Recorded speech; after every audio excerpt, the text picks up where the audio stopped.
Энциклопедия сериалов. Кризис. Деньги нужны. Будут деньги, будут. Когда? Деньги, деньги, деньги. Кризис – это обвал рубля. Банка нет. Значит, и денег наших тоже нет. Кризис – это сокращение на работе. Все ко мне! Редакторы и режиссеры немедленно! Главного редактора! Я научу вас работать, творцы хреновы! Кризис – это спад в экономике. А чем ты занят?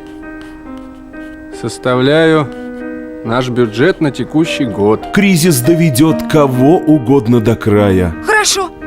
Давай отдадим все сразу. Компанию, квартиру. А закончатся деньги, пожалуйста. Меня можно выставить на панель. Но только не нашего человека. Есть. Значит, не все так плохо. Ведь он посильнее любого кризиса. И значит, все будет хорошо. Лет до 100 жить буду. Представляешь, сколько еще дефолтов может случиться? Кризис. Смотрите на канале Феникс Плюс Кино.